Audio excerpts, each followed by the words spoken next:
Les podcasts de France Bleu Gironde, à votre service. Des solutions pour faciliter la vie quotidienne. France Bleu Gironde, à votre service. Nicolas Fauveau. Chaque mercredi sur France Bleu Gironde, c'est votre rendez-vous avec la Chambre des notaires de la Gironde.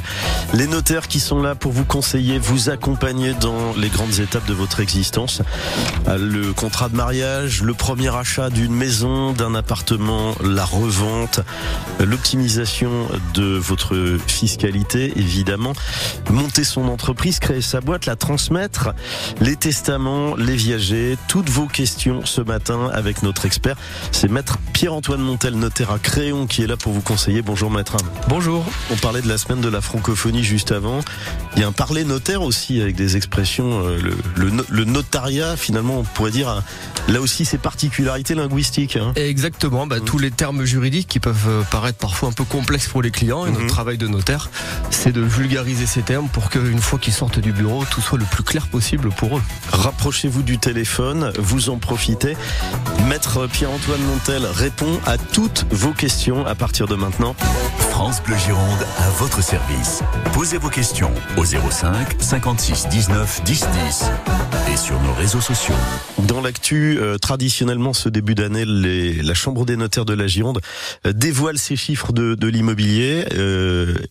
Les chiffres ont été présentés sur notre antenne et on peut retrouver évidemment toutes les tendances sur le site de la Chambre des notaires. C'est ça, sur le site de la Chambre des notaires et sur toutes les pages sur lesquelles on communique, tous les réseaux, où vous retrouverez la présentation qui a eu lieu il y a quelques jours. Dans l'actu, puisqu'on va parler évidemment d'investissement, d'achat et de vente et d'achat, surtout de vente de maison, la tendance en matière d'emprunt, les emprunteurs, ils ont connu vraiment une période très très compliquée. Est-ce qu'il y a une petite embellie qui se profile ? Il y a eu une période compliquée l'année dernière. On commence à avoir une tendance sur les prêts à 25 ans avec des taux qui ont tendance à repasser sous les 4%. Ce qui semble énorme quand on pense qu'il y a 3 ans, on était autour de 1,5. Oui, alors c'était peut-être une situation anormale d'avoir des taux aussi bas.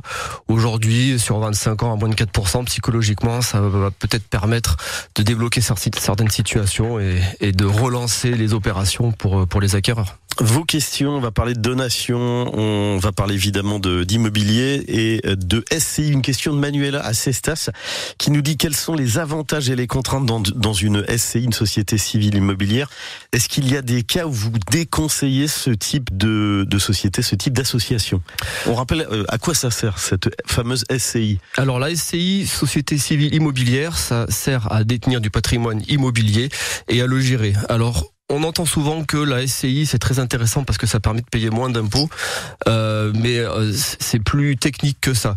La SCI, ça peut être un bon outil quand on détient un bien en famille pour la gestion. Ça permet d'éviter une situation d'indivision.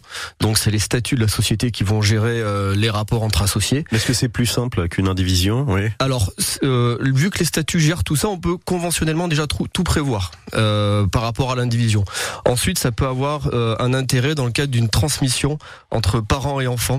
Donc pour avoir tous les détails, parce que ça reste assez technique, ça vaut le coup de se rapprocher d'un notaire qui pourra vous éclairer plus précisément et par rapport à la situation que vous envisagez, au projet de transmission qu'il peut y avoir. Quand vous venez, vous et vos confrères, vous nous rappelez presque à chaque émission que c'est compliqué de sortir d'une indivision. Oui. Sortir d'une SCI, est-ce que là aussi c'est un processus qui est facilité ? C'est pareil, sortir d'une SCI, on le prévoit dans les statuts, comment les associés peuvent se retirer, les clauses d'agrément pour décider qui peut rentrer dans la SCI.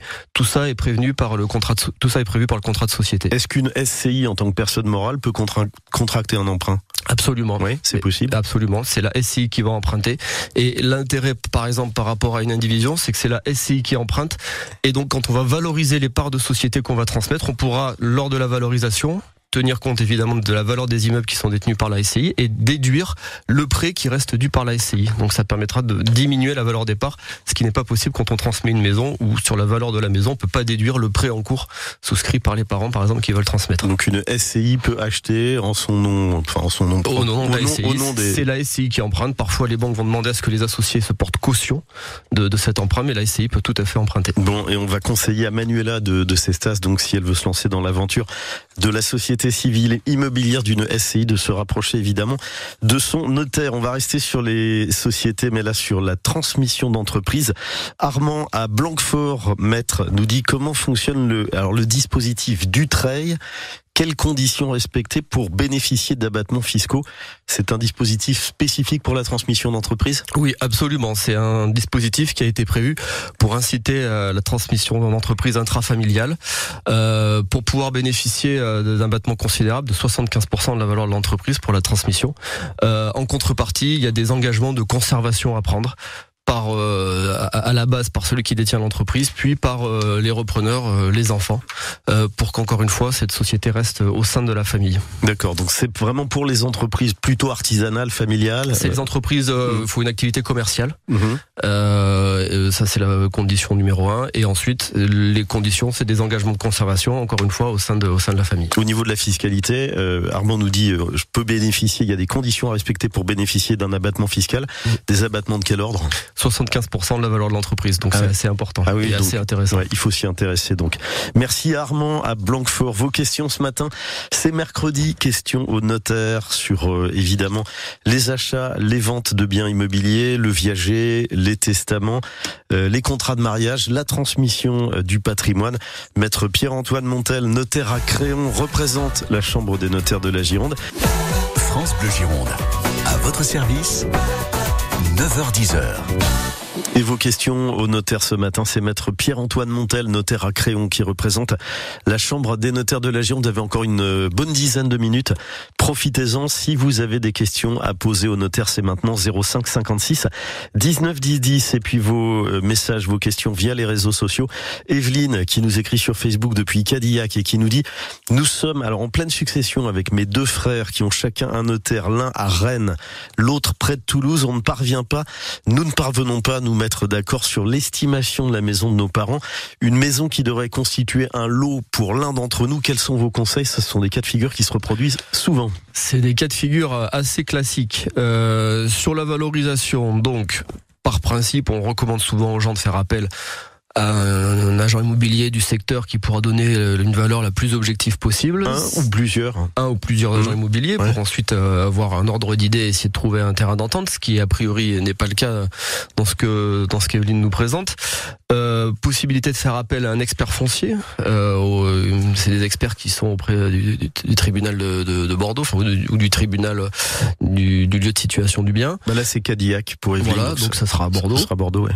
Cour d'appel de Bordeaux. Et en dernier ressort, quand on n'arrive vraiment pas à tomber d'accord, on fait appel au juge, où ça va être le juge qui lui-même va faire appel à cet expert, et tout sera déterminé judiciairement. On recommande toujours, dans la mesure du possible, d'éviter d'avoir recours au juge, parce que c'est des procédures qui peuvent être relativement longues, pas forcément très rentables. C'est dans l'intérêt de tous d'essayer de trouver un terrain d'entente en se basant sur les différents avis de valeur qui auront pu être faits. Dans le cas d'Evelyne, là aussi, c'est l'histoire d'une famille qui est un peu explosée. Un des frères à Rennes, l'autre à Toulouse. Peut-être alors l'éloignement et des visions du marché girondin de l'immobilier qui sont parfois forcément faussées. Exactement, surtout en ce moment où les valeurs de biens qu'on pouvait avoir il y a 1 ou 2 ans ne sont plus les valeurs qu'on retrouve aujourd'hui. Donc l'arbitrage n'est pas forcément évident à faire. En plus, le fait d'avoir, comme vous dites, des héritiers un peu partout en France, donc ça ne favorise pas une résolution facile du dossier, ça c'est certain. Roland à Bordeaux, est-ce qu'il est obligatoire de prendre un notaire pour effectuer alors une modification d'un règlement de copropriété dans une petite résidence? Qui peut s'y opposer? Alors faire appel à un notaire pour une modification du règlement de copropriété, ça sera nécessaire pour publier ce règlement de copropriété au service de la publicité foncière, pour le rendre opposable à tous. On peut pas le faire comme ça entre copropriétaires et l'afficher dans le hall de l'immeuble. Non, déjà le faire comme ça entre copropriétaires, non. Il faut faire appel à un géomètre, parce que en fonction de la modification, ça peut avoir comme conséquence de modifier les tantièmes de copropriété, donc la répartition des charges et des droits de vote entre chaque copropriétaire. Donc faire appel à un géomètre dans un premier premier temps. Donc ça peut avoir des incidences également sur les impôts locaux, la taxe foncière. Alors ça va dépendre de la modification. La modification, ça peut prendre différentes formes. Modifier les règles au sein de la copropriété. Encore une fois, modifier des tantièmes si on fait une subdivision de lot ou une réunion de lot. Et donc ensuite, le géomètre va faire ce modificatif, qui va transmettre au notaire, qui va publier au service de la publicité foncière. On peut pas faire ça entre nous en le publiant dans le hall de l'immeuble, comme vous le dites.